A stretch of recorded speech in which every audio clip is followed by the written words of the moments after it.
5 things I love about the new 2023 C8 Corvette Z06. Let's go.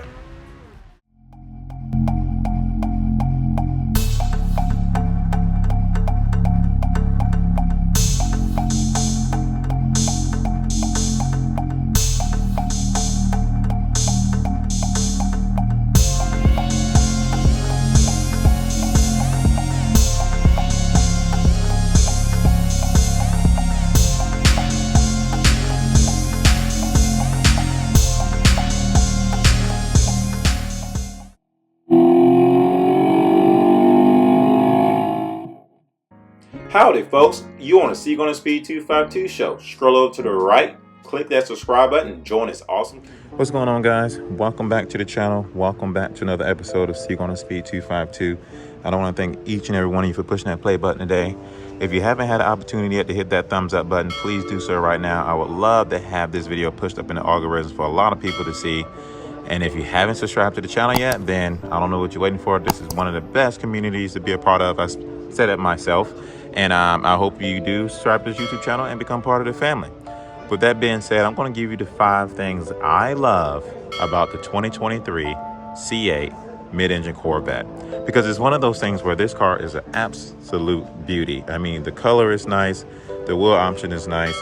You can actually see the splitter on this car, the side skirts on this car, the actual new wheels on this car. And for a lot of you guys that don't know and do know, this is obviously the red mist with the natural interior. Now, I will say it's a little bit too much natural for me in the inside, but I would actually take it if they gave it to me for free. Who I'm kidding. I really do love this convertible. I'm still decided between the convertible and the coupe. I think they both are great additions to the family, but I do believe that the convertible looks a little bit more exotic than the coupe does. And I definitely think the convertible has a little bit of a McLaren look in the back, because if we go to the back, it doesn't have a little bit of that McLaren-ish look back here, but the pillars look really amazing as well. And the convenience about the coupe is just that, you know, you get to save $7,500. With the convertible, you're spending an extra $7,500, but you also get that button that you get to push that will allow you to have a convertible or a hardtop in no time. And it's one of those things where, yes, $7,500 is definitely a lot of money, but if you got it, you might as well spend it if you want the convenience factor of having a convertible more so than a coupe. Because there are times when I am driving my coupe currently and I want to actually put the top on because either the sun is beaming in my face or either it's really cold outside, and, you know, having to be able to push that button and enjoy the top coming down. And you can be driving 30 miles per hour and be able to put the top back down safely while you're still in the car. Whereas a coupe, you really have to contemplate whether or not you want to get out, whether or not you want to sit in the car and continue to drive in that weather that you're in.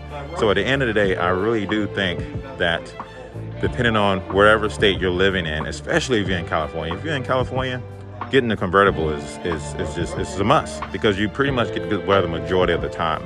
If you got the coupe and you're living in very cold weather, then, you know, I think it's definitely a good decision to maybe get the convertible, because you can take the top on and off as you please. But at the end of the day, you can't go wrong with either one in the car, and it just depends on how much money you want to save. Now, with that being said, guys, I'm going to give you the 5 things that I really love about this 2023 Corvette. And one of the things I can say that is really great about this Corvette is that the wide body. The wide body is the #1 favorite thing I love about this car. If you take a look at the rear end of this thing, just standing behind it, you can tell how much wider this car is compared to the Stingray. Now, the Stingray is absolutely a lot smaller than this car, but it's actually bigger than my C7 Grand Sport.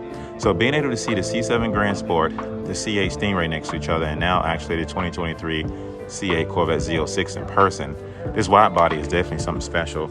I do see now why a lot of guys take their time to build wide body kits for their car, and I'd be interested in seeing if anyone actually take the Z06 and do another wide body kit as well. I do think this car has a little bit of Aventador in the front. You know, if you take a look at it right now, it definitely gives you that Aventador look, especially with the wide body, So absolutely, the #1 thing that I love about the C8 Z06 right now is totally the wide body, because man, the wide body just give cars that bigger presence on the road that you really like to see, that bigger presence on the track that you really enjoy, and that overall feeling of just having something that really suits you well and tucks you in and stuff like that. So I really appreciate that car. And please forgive me if you guys can barely hear me. I have my mask on because you have to have your mask on in the museum. So hopefully you guys can hear me pretty clearly. But the number 2 thing that I actually love about this car is actually the wishbone. I didn't think I was going to like it that much, especially seeing it in pictures now. But now seeing it in person, it definitely stands out. I mean, I have seen a few of these on a Lamborghini Aventador SVJ, and when you see it on the C8, you're kind of like, oh man, like what is that? But when you see it in person, you guys, I'm telling you right now, you're gonna like it that much more. It's one of those things where it is definitely unique, and it makes the car lines look a little bit better when you see it actually in person. It makes it look way more exotic seeing this in person compared to seeing the Stingray. I was obsessed with the Stingray, but now seeing this wishbone in person, you guys, I think you really will enjoy it. Another thing that I actually like about it with the wishbone being there is that the Z06 is right here.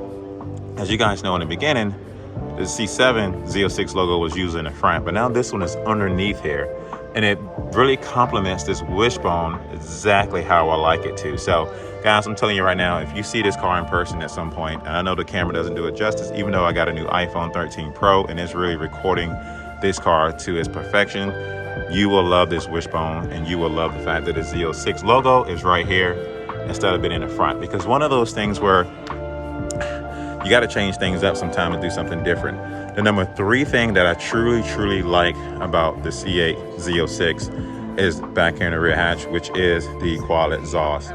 I am so glad that they brought this back. You know, it's one of those things where a lot of people really complain about the exhaust being right there, further on the outside, on the right-hand side and on the left-hand side. But with it being in the middle, I feel like it's going to complement my C7 Grand Sport really well, because my C7 Grand Sport has a quad exhaust, and it's something I'm used to looking at. Now, these tips are really great. I definitely think they look better in carbon fiber, and I definitely think it look better if they stick out a little bit more. Not a whole lot more, maybe probably about a couple of inches more, but this quad exhaust is fabulous. How many of you guys really appreciate that they went back to quad exhaust? Leave your comments down below. I know some of you guys in the past did not like the exhaust on the C8 Stingray. Like I said before, like I didn't dislike it. I liked it, but I do love this a whole lot better. So leave your comments down below if you really stoked that General Motors decided to go back to the quad exhaust. That's the number 3 thing I really do love about this car. I mean, literally out of number 1, number 2, number 3, I would say the quad exhaust is definitely a nice touch. But that wide body, you just can't really get around it, because I'm not one of those guys that go out and build my own car kits and have other companies build kits for me and whatever. I don't really like breaking down a car like that, but I really do appreciate that General Motors decided to bring back the quad exhaust and give us that wide body that everyone was expecting and hoping for. Because in reality, the wide body on the Stingray, in my personal opinion, is a lot wider than the C7 Grand Sport, and that to me is a wide body. So I really appreciate the wide body on this vehicle. Another thing that you can see with the wide body is that this extra line right here that I really saw in pictures before now, but it looks better in person. It definitely gives you that wide body look, and once again, it gives you that really that Lamborghini feeling. Everybody knows who's a part of my community how much I truly do appreciate Lamborghinis, but I appreciate the fact that this car really does look like a Lamborghini in the front. It's Lamborghini-ish, I would say. It's really amazing, guys. So the number 1 thing that I like about this car so far and love is the wide body and how long it is. Number 2 thing I like is the wishbone with the Z06. The number 3 thing I do love about this car is the quad exhaust. Now we get into the number 4 thing, which is pretty simple, nothing too crazy. It's the interior. I'm so glad that General Motors decided not to change up the interior, because I truly believe the interior inside the C8 Stingray was absolutely amazing. But General Motors also got some complaints with passengers saying that that line right here that you see with the buttons on top, a lot of people complain about it because they thought that it was disconnected from the driver. In my personal opinion, even though yes, the passenger can seem a little bit more disconnected from the driver, you can clearly see that this makes this car a little bit more exotic. So I'm glad that they actually kept this inside the vehicle, because I was worried that it was going to make it flat. A lot of customers complained about it and really wanted it flat, but at the end of the day, they kept it to where it was. Now they may change it on the E-Ray or the Zora at some point and all that good things, but at the end of the day, I truly believe that this car looks a little bit more exotic with the way it is. So that's the number 4 thing I like that they kept about with the Z06. And the number 5 thing that I truly love about the C8 Z06, well guys, is that it's finally here. You know, I'm really able to appreciate its beautifulness. Obviously, we've seen a bunch of spy shots, a bunch of photos, a bunch of things that told us this car was coming, but people wasn't sure whether it was E-Rays or whatever the case may be, Zaras, ZR1s, who knows what's going on with those cars. But we do know the Z06 is finally here, and I'm looking forward to actually, hopefully, being able to get my hands on these bad boys and have my own personal car. Once again, guys, I don't know exactly what I'm getting, a coupe or the convertible, but it's absolutely amazing. Leave your guys' comments down below. What's your thoughts on the C8 Z06? What is your favorite thing about the C8 Z06 that you truly love? What is one thing that you know for sure that you're going to get on this car that you're looking forward to having once you buy this car and put it in your garage? If you guys haven't had a chance to subscribe to this YouTube channel, please do so. Please give this video a thumbs up. So I'm looking forward to having this video pushed up in the algorithms. If you haven't subscribed yet, please do that as well. I would love to have you part of this community more than anything in the world. I'm very thankful for you just pushing this subscribe button, and I'm definitely thankful that you push this play button to watch this video. With that being said, guys, once again, I hope you can hear me. I know I still have my mask on, but I have to in order to be in here around this car. And if you can hear me pretty good, give me a thumbs up for sure. And with that being said, I'll see you in another episode of Seagull on Speed 252.